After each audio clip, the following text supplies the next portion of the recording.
Okay everyone, so we're going to discuss a few things today, but first I want to answer a question that someone left on one of the videos just asking about how do you get the big $1-2 million deals, how do you close those, and how do you get them?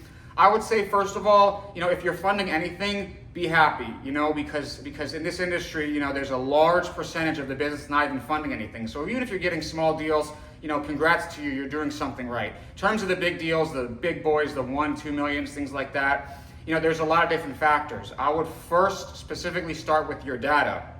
It's going to come down to what type of leads you have to even bring in those types of files, A. B, they're just merchants that you just refinanced and renewed and gotten positions with good pay history multiple times, so you build them up. Like you started them at 100K, refied them at 150, brought them up to 200, the lender really likes them, they put out 300, 400, onwards and upwards, etc.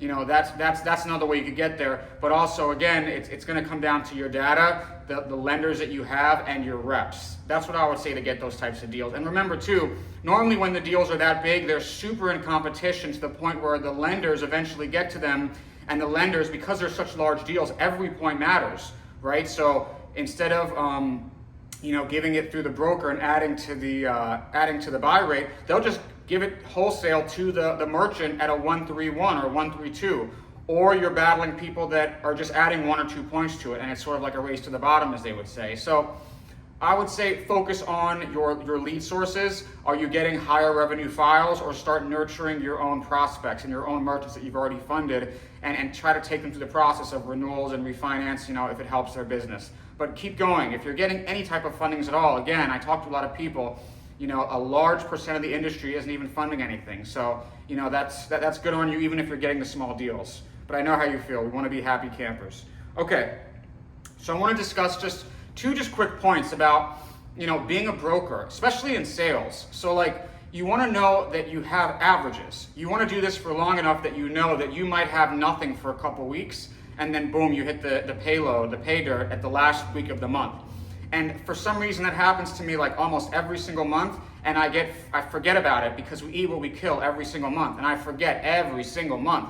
But it's something you need to remind yourself that, obviously we eat what we kill, and we're starting from zero, and this is sales, so it's feast or famine. You could have nothing, and then boom, all of a sudden everything closes. Like one of my old team leaders used to say, when the cards are falling against you for so long, eventually they can only fall the other way. And another thing I liked was, an ISO rep, we had a deal get killed over something, trivial, whatever it was. And I started to fight with the lender, and the ISO rep said something really, really like a pearl. And he said, I don't know why you're arguing with the ref, okay? Because maybe in this play they're going against you, but the next one they'll give it to you. And it's so true. You're gonna lose deals and you're gonna win deals. So just keep that in mind. If you're having a slow period, if everything is dialed in, if you have the leads, you have the lenders, you have the reps that are dialing, or you're making your dials, or you're getting connections, just keep rolling, just keep rocking, and just run with it. And eventually it'll turn in your favor. As again, if you're doing all the right things. One other thing is the pipeline. So I see this a lot, and I did this myself, is that if you have nothing in the pipeline, you're living and dying by each deal. Now, when you get to a certain level, that's okay. If we're talking about a really big file with a big commission, this is something you're really thinking about. Personally, myself, I go to bed thinking about deals. I go to bed thinking about deals. When I get up in the morning, that deal is on my mind. Is it going to close? Do we have the steps? Do we have what we need? Is it going to get killed? Etc. So I'm just kind of like that. I'm a racy thinker.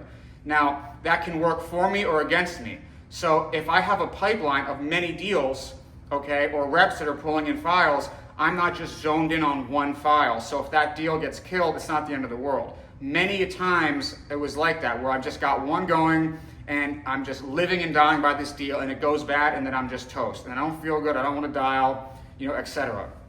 Obviously we pick ourselves up and we keep going, but that's just something to remember. Don't spend all your time on one deal.